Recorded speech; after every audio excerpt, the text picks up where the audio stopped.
Hello बच्चों, आपका स्वागत है आपके अपने चैनल उल्फा इंस्टीट्यूट में। प्रीवियस लेक्चर में मैं बच्चों जो लेंस मेकर फार्मूला होता है उसको मैंने प्रूव किया था और उसको मैं फिगर से अच्छे से आपको दिखाया था फार्मूले से, और मैंने उसके स्पेशल केस भी देखे थे। ठीक बच्चों, तो उसके बाद मैं अब जानूंगा कि लेंस का जो आवर्धन क्षमता है वो क्या होता है, और मैं इसके बाद बात करूंगा कि लेंस का क्षमता क्या होता है, और फिर ये भी बात करूंगा कि अगर के दो लेंसों को आपस में जोड़ रहे हैं, ठीक है, तो उनके संयोजन से उन जो संयोजन का जो हमारा लेंस बन के आएगा उसकी फोकस दूरी क्या होगी बच्चों। ठीक है, तो हम यहाँ पे स्टार्ट करते हैं क्या बच्चों, लेंस का आवर्धन क्षमता। ठीक है, देखिए लेंस का आवर्धन क्षमता क्या होता है बच्चों। लेंस का आवर्धन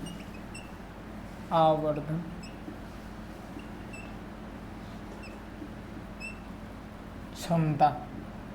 ठीक बच्चों, इसको हम लोग कैसे कर सकते हैं ना, देखिए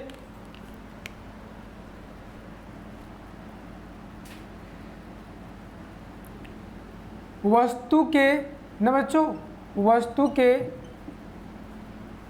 प्रतिबिंब दूरी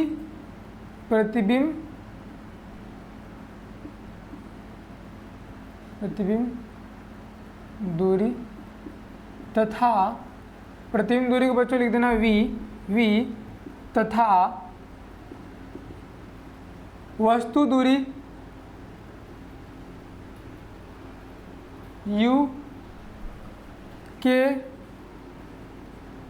अनुपात को बच्चों,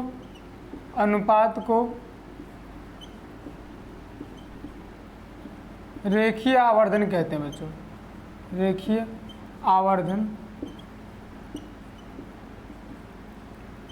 कहते हैं।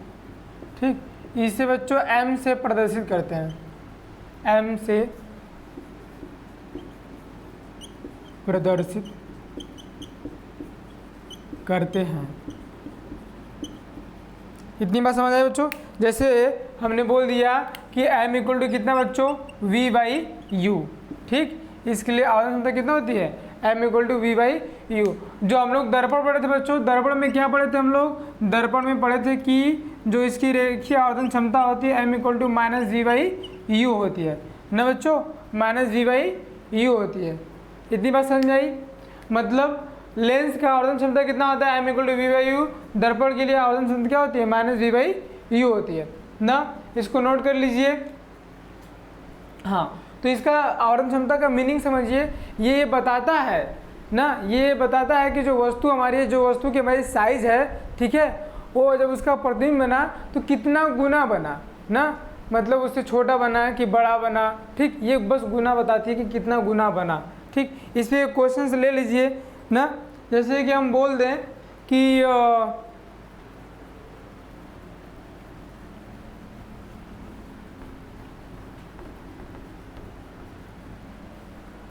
अच्छा बच्चों, इसके पहले आप लोग ये भी जान लीजिए कि जो आपका उत्तल लेंस होता है बच्चों, उत्तल लेंस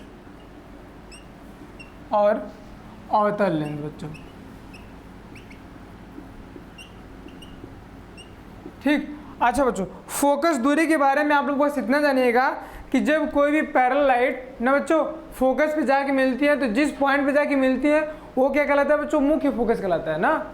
मतलब मुख्य अक्ष के समांतर चलने वाले प्रकाश किरणें, ठीक, जहाँ पे जाके मिलती है बच्चों वो क्या कहलाता है, तुम्हारा मुख्य फोकस कहलाता है। जैसे मान लीजिए अगर मैंने बच्चों उत्तल लेंस की बात करेंगे ना बच्चों, तो मुख्य अक्ष के समांतर चलने वाली प्रकाश किरणें, ठीक है, मुख्य अक्ष के समांतर चलने वाली प्रकाश किरणें, ठीक, अपवर्तन के पश्चात ना जिस बिंदु पे बच्चों जाके मिलती हैं, ठीक है, उसको क्या बोलेंगे बच्चों, मुख्य अक्ष के समांतर चलने वाली प्रकाश किरणें जिस बिंदु पे जाके मिलती है उसी को क्या बोलते हैं बच्चों, मुख्य फोकस बोलते हैं। ठीक है, वही होता है मुख्य फोकस ना, ये याद रखिएगा।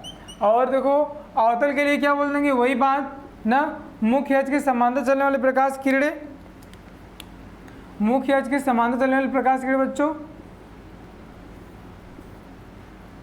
ना। अब इसके लिए क्या हो जाएगा बच्चों, ये ऐसे हो जाएगा, डाइवर्स हो जाएगा। तो जिस पॉइंट पे आके मिलती हुई प्रतीत या फिर जिस पॉइंट से डाइवर्ज होती हुई दिखती हैं, जिस पॉइंट से डाइवर्ज होती हुई दिखती हैं बच्चों, वो पॉइंट क्या कहलाता है बच्चों? मुख्य फोकस कहलाता है। किसके लिए बच्चों? अवतल लेंस के लिए। इसके लिए मुख्य फोकस ये है। ये बात आप लोग ध्यान में रखिए ना बच्चों। अच्छा, इसके लिए बच्चों कोई भी ऑब्जेक्ट रखेंगे तो इधर रखेंगे, इसके लिए भी कोई ऑब्जेक्ट रखेंगे तो इधर रखेंगे। इसका मतलब इसके लिए भी जो वस्तु दूरी होगी, इसके लिए वस्तु दूरी क्या होगी बच्चों? निगेटिव होगी। इसके लिए वस्तु दूरी क्या होगी बच्चों? निगेटिव होगी। इसके लिए फोकस दूरी बच्चों, उत्तल लेंस के लिए फोकस दूरी हमेशा क्या रहेगी बच्चों? पॉजिटिव रहेगी। फोकस दूरी किस में रहेगी बच्चों? पॉजिटिव रहेगी। क्यों रहेगी? क्योंकि देखो इसका फोकस दूरी किधर है बच्चों? इधर है। इसका फोकस दूरी इधर है ना। तो बताओ, उत्तल लेंस के लिए फोकस दूरी पॉजिटिव और अवतल लेंस के लिए फोकस दूरी, अवतल लेंस के लिए बच्चों फोकस दूरी निगेटिव होती है ना बच्चों? निगेटिव होती है। अच्छा, निगेटिव होती है। इतने बस समझ में आई। इसके बाद हम लोग क्या बताया, क्या मैं बताना चाहता था, अब देखिए इसके लिए अगर कि वस्तु को रखोगे तो इधर ही रखोगे, इसके लिए भी वस्तु को रखोगे तो इधर ही रखोगे, मतलब वस्तु दूरी इसके लिए भी क्या रहेगा बच्चों? निगेटिव रहेगा। इसके लिए भी वस्तु दूरी क्या रहेगा बच्चों? पॉजिटिव रहेगा ना। अब देखो बच्चों, इसके लिए जो वस्तु प्रतिबिंब दूरी रहेगा बच्चों, इसका प्रतिबिंब हमेशा क्या किधर बनता है बच्चों? इधर बनता है। बस एक केस में इधर बनता है ना बच्चों, मैंने केस बना के बताया था। ठीक, उसमें देखेंगे जो लास्ट वाला केस था, जब हम एफ जो यहाँ पे हमारा था बच्चों, ये क्या है तुम्हारा? F2 है, ये F1 था ना। F1 और पोल के बीच में अगर कोई ऑब्जेक्ट रखते थे ना बच्चों, तो उसका इमेज कहाँ बनता था बच्चों? इधर कहीं बनता था। ठीक, इधर कहीं बनता था ना, उसका इमेज इधर कहीं बनता था। तो बस एक केस में बच्चों वस्तु दूरी की प्रतिबिंब दूरी पॉजिटिव होती है, निगेटिव होती है, और सब केस में क्या होती है बच्चों? पॉजिटिव होती है। लेकिन इसमें बच्चों देखो, इसमें हर एक केस में जो तुम्हारा वस्तु दूरी रहेगा बच्चों, प्रतिबिंब दूरी क्या रहेगा बच्चों? निगेटिव रहेगा। क्योंकि इधर हमेशा इमेज बनता है, इसका बस दो ही इमेज बनता है। एक तो आनंद से आते हैं तो क्या फोकस बनता है, ठीक, इस फोकस बनता है F1 पे, ठीक बच्चों, और इसके लिए देखो F2 है, ठीक। और एक जब हम फोकस और पोल के बीच में रखते हैं तो भी इसका कहाँ पे? यहीं पे आके बनता है इमेज, ठीक है। तो ये हम लोग देखे थे। अगर के इसका दोनों केस हम बता देते हैं, अभी रुको बताते हैं। इसके लिए तो सारा केस हो गया था, लेकिन इसका दोनों केस हम भी बताते हैं। देखिए आवर्धन क्षमता का जो हम एक क्वेश्चन देने वाले हैं, उसके लिए कॉन्सेप्ट क्लियर होना चाहिए, इसलिए मैं बता रहा हूँ। देखिए, जो हमारा अवतल लेंस होता है ना बच्चों, देखिए हमारा अवतल लेंस ये होता है, ठीक। तो अवतल लेंस के लिए दो केस है ना, इमेज बनने का दो केस है। पहला तो क्या है कि अगर के कोई भी वस्तु F2, ठीक, F2 डैश बच्चों ना, F1, इसका F1 इधर रहता है, F1 डैश बच्चों, ठीक है। तो क्या वो बोलते हैं कि अगर के कोई भी वस्तु आनंद पे रखते हैं, ठीक है बच्चों, अगर के कोई भी वस्तु आनंद पे रखते हैं तो उसका प्रतिबिंब कहाँ बनता है बच्चों? उसका प्रतिबिंब इसी F2 पे बनता है ना बच्चों, ऐसे डाइवर्स हो जाएगी, ठीक है। तो कहाँ बनता है? इसी फोकस बनता है, बिंदु तवासी। क्या बोल देंगे कि यदि अवतल लेंस में यदि वस्तु अवतल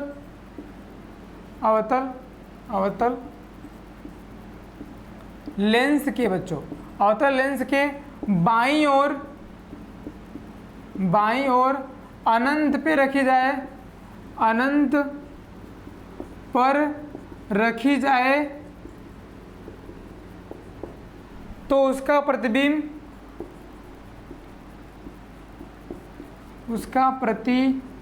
बच्चों फोकस पे बनता है बच्चों, फोकस पर बनता है, ठीक। उसका प्रतिबिंब क्या बनता है बच्चों? फोकस बनता है। वो कौन सा फोकस होता है? ये कौन सा फोकस तुम्हारा? द्वितीय फोकस है ना। इसके लिए क्या बच्चों? द्वितीय फोकस है। तो द्वितीय फोकस पे बनता है। अच्छा,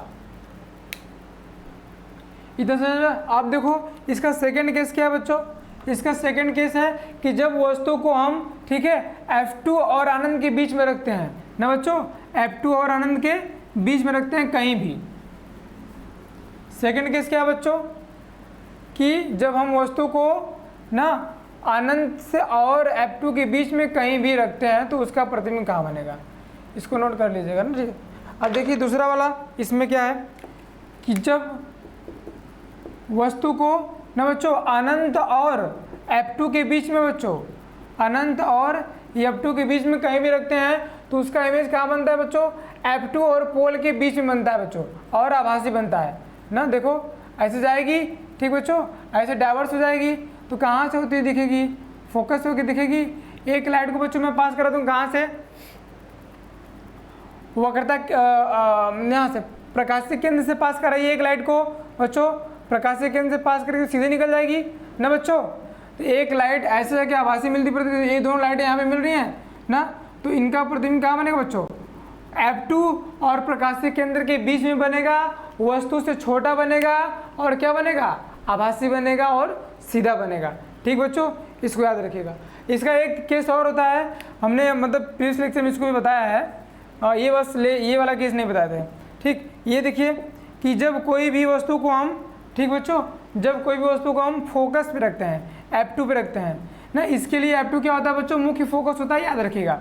ठीक, F2 पे रखते हैं तो क्या होता है बच्चों, इसका प्रतिबिंब बच्चों ना आनंद पे बनता है बच्चों, कहाँ बनता है, आनंद पे बनता है।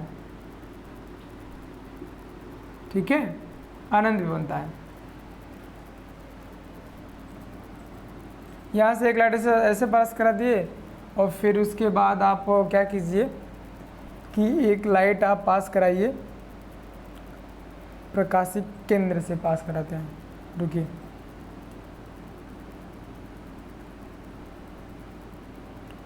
फोकस हो गई, यहाँ से प्रकाशिक केंद्र से पास कराते हैं, ये तो यही बन रहा है। ठीक नहीं बच्चों, देखो इसके लिए यही केस लागू होगा। ठीक, F2 और आनंद के बीच में अगर कोई भी ऑब्जेक्ट रहेगा तो उसका प्रतिबिंब हमेशा कहाँ बनेगा बच्चों, F2 और प्रकाशीय केंद्र के बीच में ही बनेगा। ठीक, इसमें दो ही केस होते हैं, और वो जो हमारा दर्पण होता है उसमें 3 केस होते हैं। उसमें एक केस और आ जाता है कि अगर कि हम F2 पे और इनके बीच में अगर कि कोई ऑब्जेक्ट F2 पे रखते हैं, मतलब फोकस पे रखते हैं, तो उनका इमेज आनंद पे बनता है। ठीक है, इसमें 2 केस होते हैं, पहला और दूसरा एक केस है आपका। ठीक, अच्छा आप देखिए, आपको तो इतना समझदारी हो गई होगी कि जो हमारा जो उत्तल लेंस है, उत्तल लेंस के लिए जो हमारा फोकस होता है बच्चों, उत्तल लेंस के लिए फोकस किधर होता है, हमारा मुख्य फोकस इधर होता है। ठीक है, मुख्य फोकस उत्तल लेंस के लिए ये होता है। ठीक, और अवतल लेंस के लिए हमारा मुख्य फोकस किधर होता है बच्चों, इधर होता है। क्यों, क्योंकि जो पहला लाइटें हैं वो जाके इस पे ऐसे मिलती हैं। ठीक, इस पे इधर आके मिलते हैं। ठीक, तो इसके लिए फोकस इधर है, इसके लिए फोकस इधर है, तो इसके लिए फोकस क्या होगा बच्चों, पॉजिटिव होगा। ठीक, इसके लिए फोकस क्या होगा बच्चों, नेगेटिव होगा। इसके लिए बच्चों देखो U क्या होगा बच्चों, हमेशा नेगेटिव होगा बच्चों। इसके लिए U भी हमेशा क्या होगा बच्चों, नेगेटिव होगा ना बच्चों। इसके लिए V क्या होगा बच्चों, हमेशा पॉजिटिव होगा, बस एक केस में नेगेटिव होगा बच्चों ना। ठीक, इसके लिए V क्या होगा बच्चों, हमेशा क्या होगा बच्चों, नेगेटिव ही होगा ना। इतनी बात ध्यान में रखिएगा। ठीक, अब हम आते हैं रेखीय आवर्धन में बच्चों। रेखीय आवर्धन में देखिए कि अभी मैंने फॉर्मूला तो बता ही दिया रेखीय आवर्धन कि M इक्वल टू होता है V/U ना। तो बच्चों आर के हमें क्वेश्चन दे दिए, बोले कि एक वस्तु ना, एक वस्तु और उत्तल दर्पण से, दर्पण नहीं, अवतल लेंस, उत्तल लेंस से बच्चों, एक वस्तु बोल दिए कि एक वस्तु उत्तल लेंस से बच्चों, ठीक है, एक वस्तु उत्तल लेंस से, ठीक, मान लेते हैं कि उत्तल लेंस से 20 सेंटीमीटर की दूरी पर रखिए ना बच्चों, U इक्वल टू 20 सेंटीमीटर की दूरी पर रखिए ना। बोल रहे हैं कि उसका प्रतिबिंब हमारा कहाँ बन रहा है बच्चों, 10 सेंटीमीटर पे बन रहा है। ठीक, 10 सेंटीमीटर बन रहा है, तो बताओ इसके लिए U क्या हो जाएगा बच्चों, निगेटिव हो जाएगा। V क्या हो जाएगा बच्चों, पॉजिटिव हो जाएगा, क्योंकि उधर बनेगा ना, उधर बनेगा तो पॉजिटिव हो जाएगा। तो इसके लिए रेखीय आवर्धन कितना हो जाएगा बच्चों, बताओ, M इक्वल टू V/U। तो M इक्वल टू कितना है बच्चों, V का वैल्यू जैसे साइन रहेगा उसी साइन से रखेगा, 10 सेंटीमीटर ना बच्चों, और U का वैल्यू कितना है, -20। तो कितना इसकी आवर्धन आ गई बच्चों, 1 - 1/2। माइनस साइन क्या दिखाता है बच्चों कि उल्टा बनेगा। माइनस साइन क्या दिखाता है कि इधर ऐसे है तो इधर उल्टा बनेगा, ठीक, उल्टा बनेगा। और हाफ का मतलब बच्चों आधा बनेगा, मतलब जितना बड़ा ये था उसका आधा वो बनेगा, ठीक। इतनी बात समझ में आई। तो ऐसे रेखीय वादन निकालने के लिए क्वेश्चन आएंगे, ठीक। इसमें डिफिकल्ट क्वेश्चन भी किए जाएंगे। अब देखो बच्चों, अब मैं इतना बता दिए। अब देखिए आवर्धन पावर क्या होता है ना, लेंस का क्षमता। लेंस का क्षमता को समझो, हेडिंग डालिए लेंस का क्षमता। लेंस की क्षमता, इंग्लिश में पावर ऑफ लेंस, इसको समझो। लेंस के द्वारा ना बच्चों प्रकाश के किरणों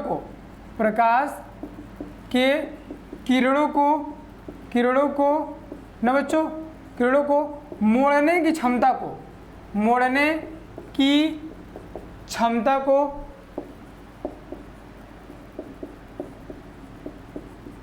लेंस की क्षमता कहते हैं बच्चों। लेंस की क्षमता कहते हैं, ठीक। क्या होता है बच्चों लेंस के अंदर, P इक्वल टू होता है 1/f, मतलब बच्चों जो पावर होता है प्रोपोर्शनल होता है 1/f के। रीजन क्यों बच्चों, रीजन समझो, देखना, मैं इसको नोट कर लीजिए, एग्जाम्पल समझाता हूँ ना। देखिए जैसे मान लीजिए कि बच्चों ये आपका क्या है बच्चों, उत्तल लेंस है, और ये आपका बच्चों अवतल लेंस है ना।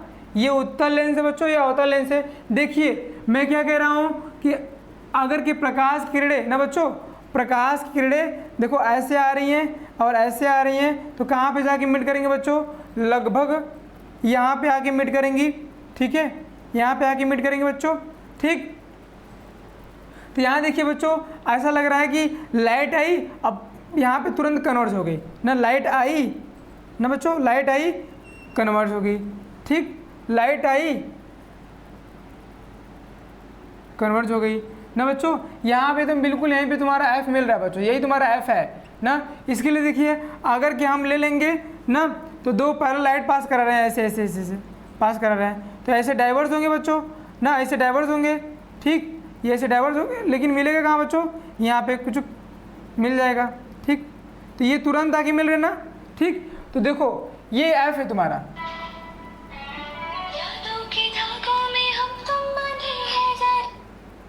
ठीक, ये तुम्हारा यहाँ पे आके मिल जाएगा बच्चों।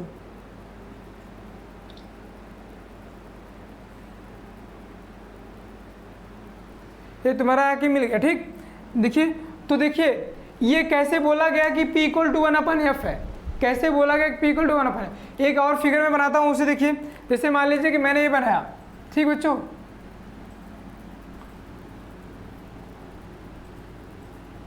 ठीक। यहाँ पे देखना बच्चों, यहाँ से एक पैरेलल लाइट आई बच्चों ना, ऐसे आई और ऐसे आई, और ये लगभग बच्चों यहाँ पे आके मिलेगी, लगभग यहाँ पे आके मिलेगी ना। देखो बच्चों इसका फोकस कितना है बच्चों, यहाँ पे है, ये फोकस इसका है। इसके लिए देखो बच्चों आगे ऐसे मिलाएंगे, तो देखो यहाँ पे थोड़ा सा हमको लगता है जगह कमी पड़ रही, रुको, अब ये मिटा देते हैं कि P इक्वल टू 1/f होता है क्षमता, ठीक। आप देखो इधर मिटाते हैं,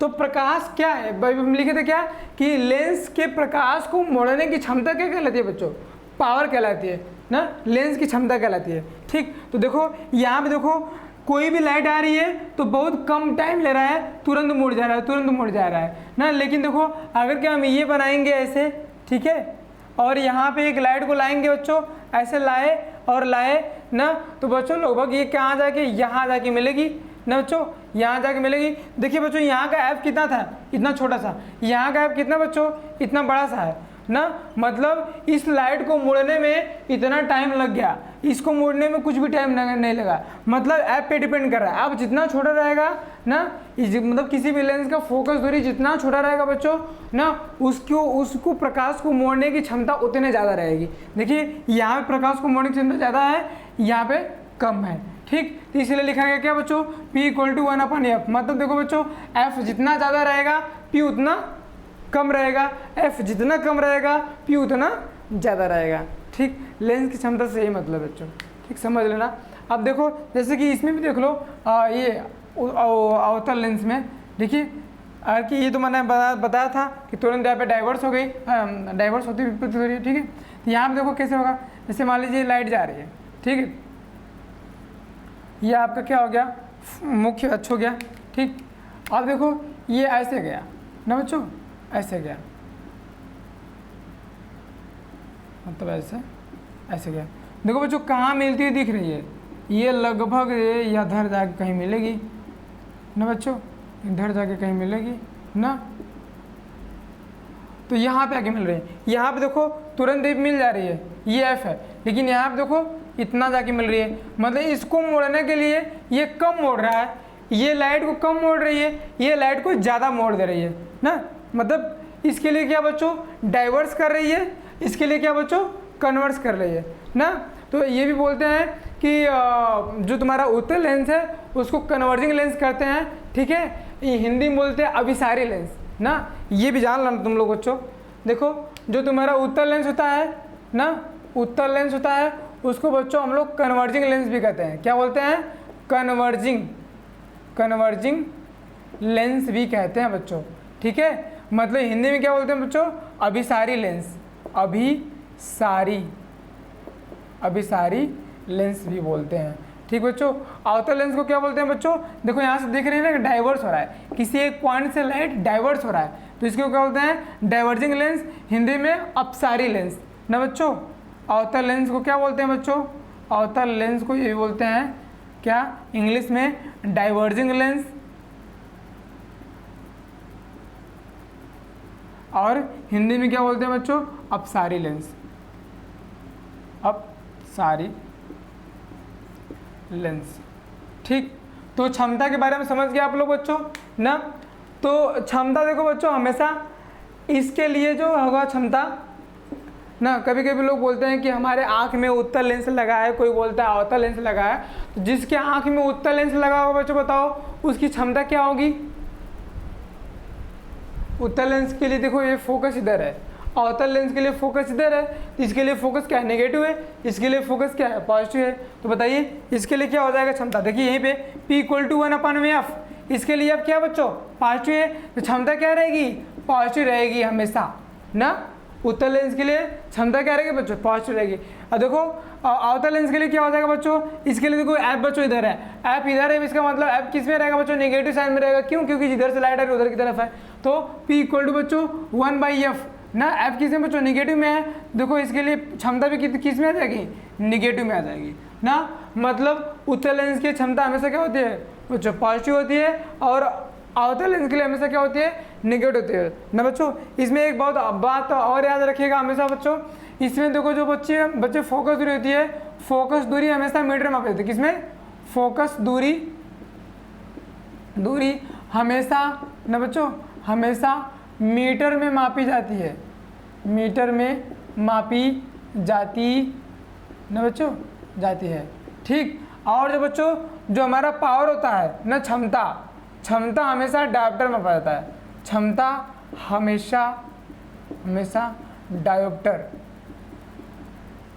में मापा जाता है, डायोप्टर ना, ऐसे हिंदी में लिखते हैं डायोप्टर। ठीक, डायोप्टर ना हमेशा किस में मापा जाता है, डायोप्टर में। डायोप्टर एक्चुअली होता है क्या बच्चों, मीटर यूनिवर्स होता है। ठीक, तो लेंस की क्षमता आपका कंप्लीट हुआ। इसके बाद हम बताएंगे क्या बच्चों, लेंस का संयोजन ना, अगर के दो लेंसों को आपस में मिलाते हैं, ठीक है, तो उसके संयोजन से जो हमारा फोकस दूरी निकलता है वो कितना निकल के आता है ना, उस पर थोड़ा चर्चा कर लेते हैं। ठीक, इसको नोट कर लीजिए आप लोग।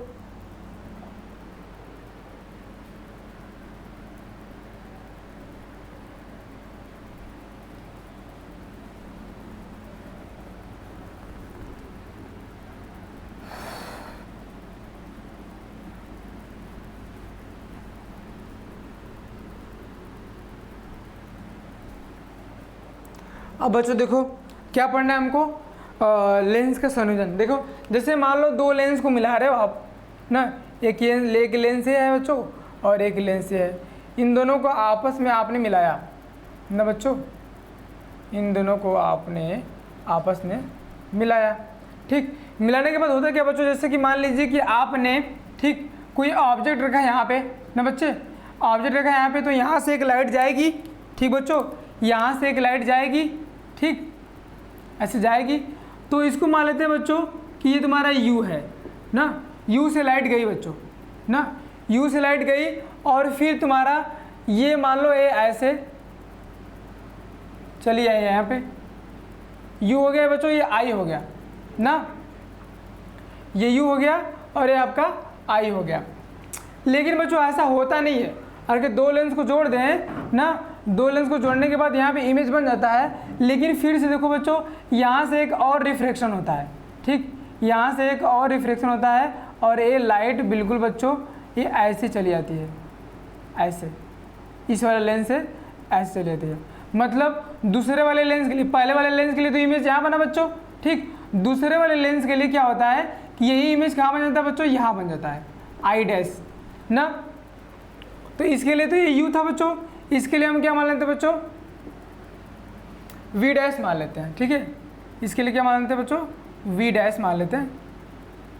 ठीक, ये I डैश मान लीजिए। ठीक, इसके लिए V डैश मान लीजिए, ये I डैश मान लीजिए, और ये जो बना बच्चों इसको हम क्या मान लेते हैं, I मान लेते हैं, और V मान लेते हैं। ठीक, V मान लेते हैं ना।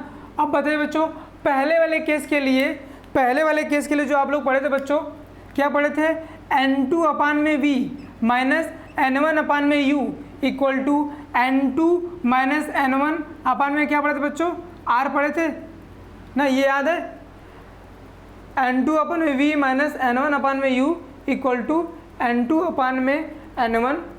ठीक, ये याद है। अच्छा बच्चों इसी का हेल्प लेके हम लोग क्या कर सकते हैं कि N2 अपान में V माइनस N1 अपान में U equal to N2 minus N1 upon में R। हाँ, ये लेंस के लिए हम लोग जो हम लोग पहला वाला फॉर्मूला पढ़े थे बच्चों, ये पढ़े थे, या फिर यहाँ पे ये भी पढ़े थे क्या, उसके लिए था कि ये था N21 ना बच्चों, N21 माइनस 1, अब ब्रैकेट में क्या बच्चों था 1 अपान में R1 माइनस 1 अपान में R2, ऐसा था। N2 अपान में V माइनस N1 अपान में V equal to N21 minus 1 bracket में 1 अपान में R1 माइनस 1 अपान में R2 था। यहाँ पे 1 था, रुको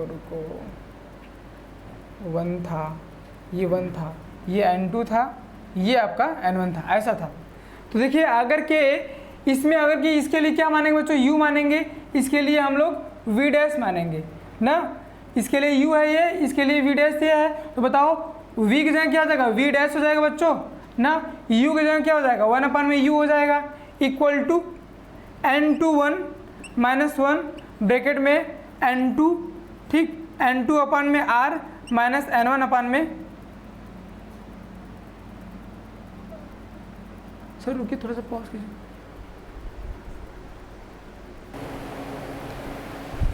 बच्चों देखो यहाँ पे क्या करना पड़ेगा, इसका इसके लिए इस फॉर्मूले का यूज़ नहीं हो सकता।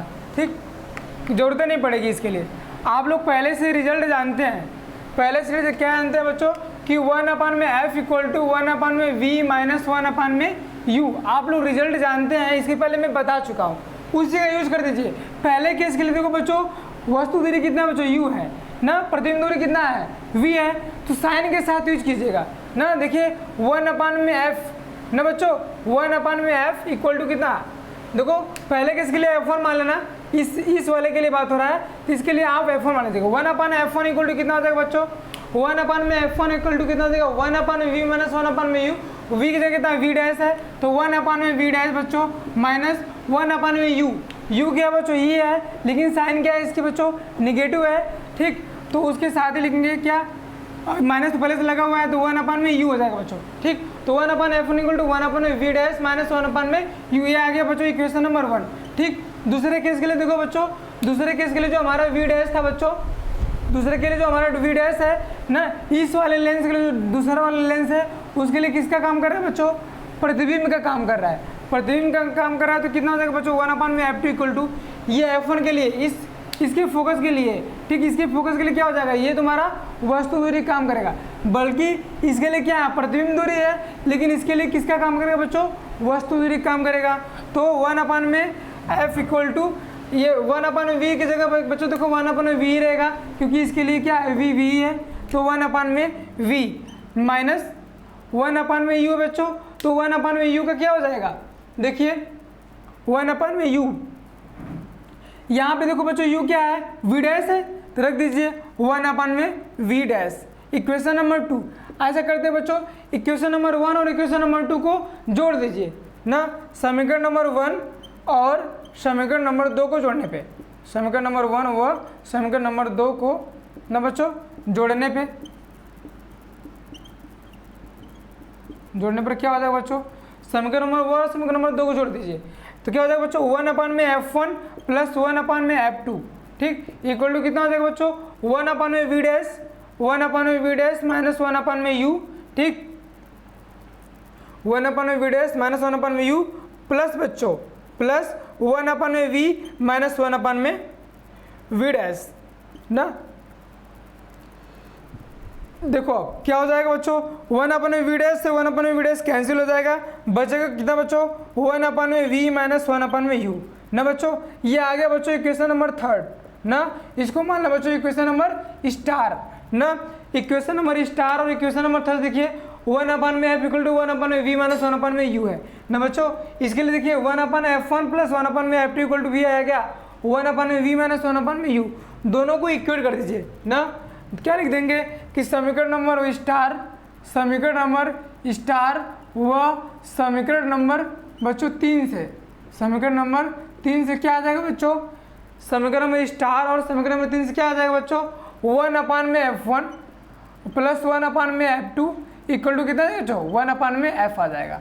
मतलब क्या कि अगर के दो लेंसों की फोकस दूरियां, मतलब दो लेंस को आपस में चिपका रहे हैं ना, दो लेंस को आपस में चिपका रहे हैं तो दोनों के लेंस को फोकस दूरी कैसे जुड़ेंगे, ऐसे जुड़ेंगे, ठीक बच्चों।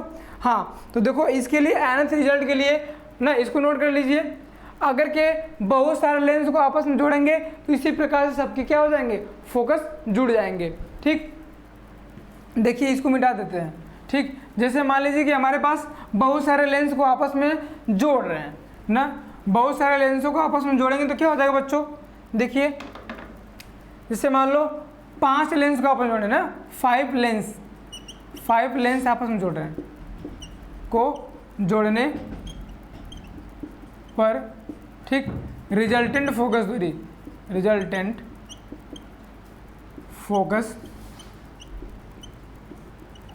दूरी क्या हो जाएगा बच्चों, बस वही काम 1 F1 प्लस 1 में F2, ठीक बच्चों, 1 में F3 प्लस 1 में F4 प्लस 1 में F5, ठीक, इक्वल टू बच्चों क्या 1 में F ना।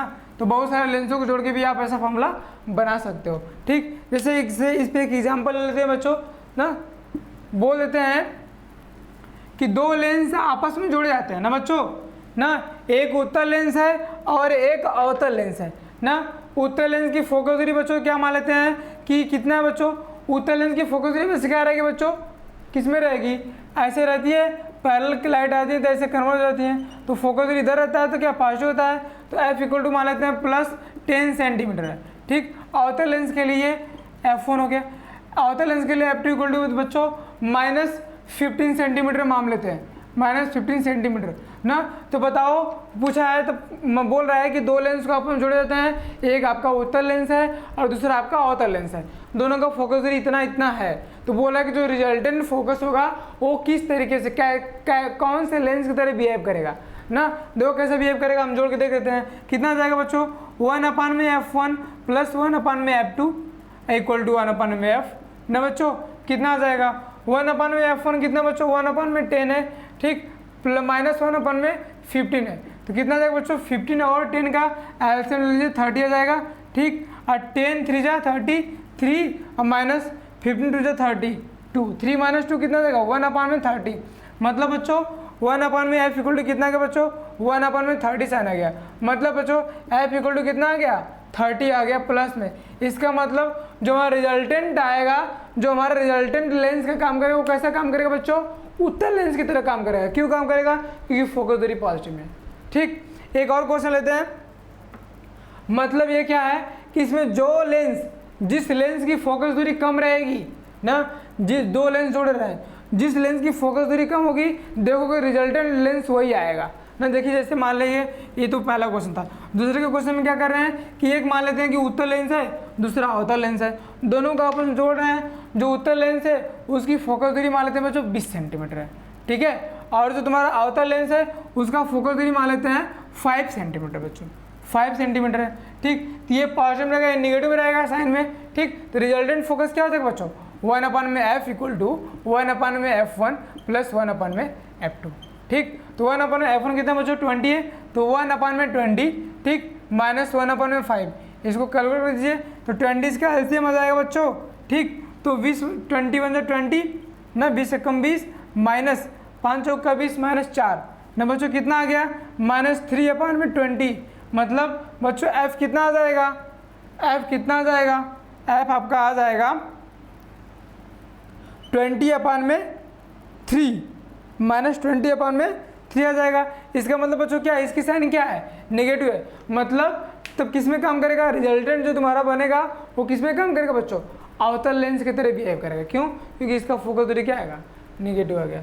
तो आज आपने क्या पढ़ा बच्चों, लेंस का क्षमता पढ़ा, ठीक है, फिर दो लेंस का संयोजन पढ़ा, ठीक है, और आवर्धन क्षमता पढ़ा ना।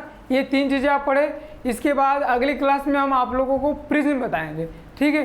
प्रिज्म में भी बहुत सारी चीज़ें पढ़ना है आप लोगों को। जब आप लोग प्रिज्म पढ़ लेंगे तो प्रिज्म पढ़ने के बाद ठीक अपवर्तन पे कुछ आधारित घटनाएं होती हैं, जैसे जो इंद्रधनुष बनता है, क्यों बनता है ना, किस वजह से बनता है, इसके बारे में आपको बताएंगे हम लोग ना। सूर्य लाल दिखाई देता है सुबह में, क्यों, ऐसा क्यों, इन सब के बारे में जो भी नेचुरल फिनोमेना है उसके बारे में अध्ययन करेंगे। ठीक, और हम लोग ये भी जानेंगे कि जो मतलब रेलवे ट्रैफिक में रेड बटन जलाई जाती है, क्यों जलाई जाती है, उसका रीज़न क्या होता है, इसके बारे में सब जानेंगे हम लोग। आज के लिए बस इतना ही बच्चों। ठीक, और आप लोग जितना मैंने पढ़ाया हूँ इसको तैयार कर लीजिएगा। इस पर क्वेश्चंस कराया जाएगा एक दिन लास्ट में, ठीक है। और वैसे मैंने 2-3 क्वेश्चंस आपको लेके बता दिया, ठीक, लेंस के संयोजन से। ठीक, तो आपका आगे का लेक्चर अगली क्लास में लिया जाएगा। ठीक, आज के लिए बस इतना ही। और चैनल को लाइक शेयर सब्सक्राइब करना मत भूलिएगा, और उन सब बच्चों के पास भी हमारे वीडियो पहुँचे जो स्कूल जाने में असमर्थ हैं। ठीक, आज के लिए इतना ही। Take care.